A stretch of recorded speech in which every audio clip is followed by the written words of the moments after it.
This is the Thermarest Neoloft, the pad that got the award for the most comfortable sleeping pad on the market. But this is the Xped Megamat Ultra. It's a very comfy looking pad that I just got my hands on and has the potential to dethrone the Neoloft. The two pads have almost identical spec sheets with similar weights, R values, and dimensions, but there's some key differences, namely the thickness, baffle construction, and top material stretchiness that could lead to big discrepancies in comfort. So that's what we're going to test today, with the ultimate question being, which pad is more comfortable, the Neoloft or the Megamat Ultra? I've slept on the Neoloft for over 20 nights, but spent my first night on the Megamat Ultra last night, and it was very comfortable. So what I want to do today is pit these pads against each other with 4 side-by-side comparisons. I want to test the stretchiness of the top material, the true thickness of the pads, baffle comfort as well as pressure relief, and then finally, how much edge support these pads have. For the stretchiness of the top material, both pads use a stretchy polyester material, but I think they are going to differ as far as how much stretch they have. And in order to determine that, I'm going to do 3 different tests. The first test is going to be a single finger push. So I'll put a finger on each of the pads and then slowly shift my weight forward and see how much penetration there is into the pad, which will give me an indication of how stretchy the top material is. For stretchiness, I'm doing all of the tests with the pads fully inflated. I'll deflate the pads a little bit in order to increase comfort when I do the other tests. For the second test, I have both my hands on the pads and then I'm shifting my weight back and forth to see how much stretchiness the material has. This test also gives me an indication of how stretchiness changes at different points and areas on the pad. For the third test, I'm laying on the pad and then seeing how much I sink into the pad, both at my shoulders and my hips. For this test, I'm not using a pillow because that's going to allow me to sink into the pad a little bit more. And for the stretchiness tests, the results were different than I was expecting. For the one finger test, it felt like the Xped Megamat was maybe a little bit stretchier compared to the Neoloft. It was really hard to tell, and I spent more time than I probably needed to just shifting my weight forward and seeing whether I was detecting any differences in stretchiness. For the test where I had both my hands on the pad and I was shifting my weight back and forth, it felt like the Neoloft was actually a little bit stretchier. And I'm wondering if that's because of the baffling system of these two pads. With the Neoloft, we have horizontal baffles, and then with the Xped Megamat Ultra, we have vertical baffles. And I think what might be happening is the baffles of the Megamat are providing a little bit more kind of structure and support compared to the Neoloft. When it came to laying on the pads, I could not tell the difference between these two pads. When I was laying on my side on the Megamat, it felt basically the same as when I was laying on my side on the Thermarest, and same with when I was laying on my back. My butt was kind of sinking in the same amount on both these pads. I did add an impromptu test where I sat up on each of these pads and tried to see if my butt would hit the ground, and it didn't with either of them, but it felt like I might have been getting a little bit more stretchiness out of the Thermarest when I was doing that test compared to the Megamat. So overall, stretchiness is pretty similar between these two pads, which I was not expecting based on my experience sleeping on the Megamat last night. I thought the Neoloft, based on my memory, was a bit stretchier than the Xped. When it comes to the thickness of these two pads, the Neoloft is advertised as being 4.6 inches thick, and the Megamat is advertised as being 4 inches thick. And this is important because when you have stretchy pads, you need a good amount of thickness so that you're not bottoming out and hitting the ground, especially when you're laying on your side or when you're sitting up on the pad. I don't trust manufacturers to give us accurate specs when it comes to sleeping pads or basically any other outdoor product. So I wanted to measure the pads myself to make sure that Xped and Thermarest were on the up and up. And it turns out that both the Neoloft and the Xped are true to measurement. The Xped's 4 inches thick, and then the Thermarest is 4.6 inches thick. For me, at 185 pounds, I don't really notice that 0.6 inch difference between the two pads.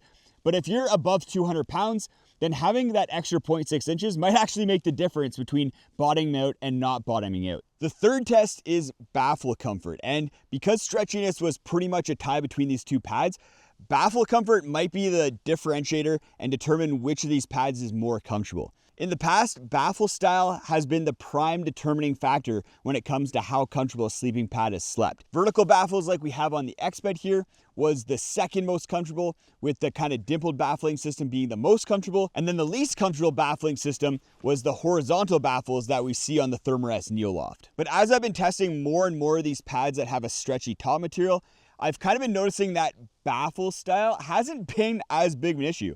The Neoloft is a prime example. It's been one of the most comfortable pads that I've ever tested, and it has those horizontal baffles. In order to test Baffle Comfort, I basically A/B tested these two pads. Well, I spent most of last night sleeping on the Megamat.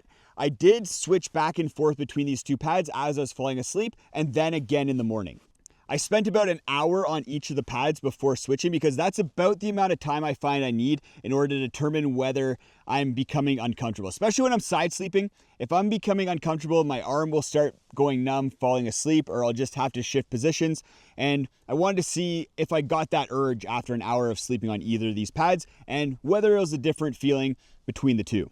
The other big test for Baffle Comfort and overall comfort is how many times I shift positions over the course of the night or have my arm going numb and falling asleep like I just mentioned. And after the overnight test, I didn't really have any sort of big revelations when it came to whether the horizontal baffles or the vertical baffles were causing any change to pressure relief when I was sleeping on these pads.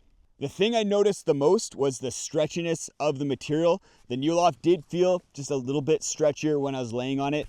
But the Xped vertical baffles did result in a noticeable difference between these two pads. And that's where the fourth test came into play, which is edge support. Edge support and overall pad stability contributes to comfort in three main ways.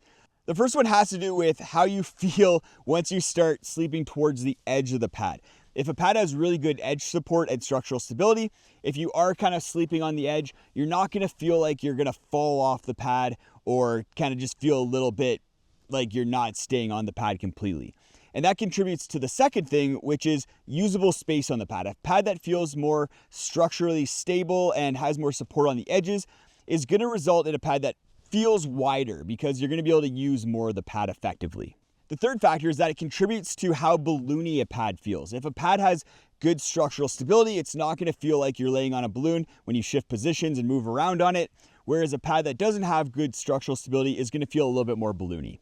In addition to the overnight test last night where I really paid attention to edge support and stability, I also have been A/B testing these pads in a little bit more of an intentional way where I've been kind of moving to the sides on purpose, seeing whether I feel like I'm going to fall off, and then really tossing and turning on them to see whether I do feel like I'm laying on a balloon. And the results are that the Megamat Ultra with the vertical baffles is way more stable and has way better edge support than the Neoloft. When I get to the edge of the Xped, I feel like I still have some stability and pad underneath me and I don't feel like I'm going to fall off it. Whereas with the Neoloft, as soon as I get to the side, I not only feel like I'm going to fall off, but if the pad is deflated like I have it right now and I had it for the comfort test, I do sometimes just fall off the pad. The Neoloft also feels more balloony as I'm moving around on it. It just feels like air's moving around the pad, whereas with the Xped, it just feels a little bit more solid and a little bit more structurally stable and not like a balloon.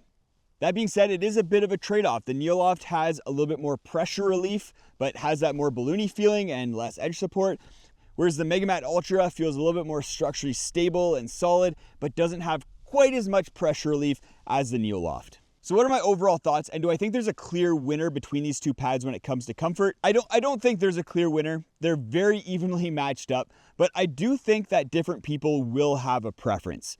I think someone who moves around a lot when they're sleeping is probably not going to like the Neoloft as much. It's going to feel a bit too balloony for you.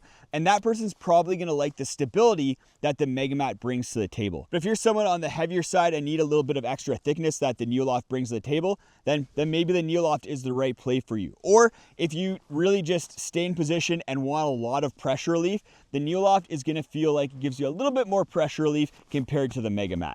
I don't think you can really go wrong with either of these pads. They're very similar and they bring a lot to the table. I'm really excited to see the direction that sleeping pads are going, especially with pads that weigh under a kilogram, are super thick, have the stretchy top material, and are warm enough to take out for 3-season conditions and even dabble in the shoulder seasons. Go check out this video if you want to see my sleeping pad awards. I go over all the best sleeping pads in different categories so you can find the best sleeping pad for you, whether that's an ultra comfort pad like the two that I tested today and yesterday, or a super ultralight pad like the Nemo Tensor Elite.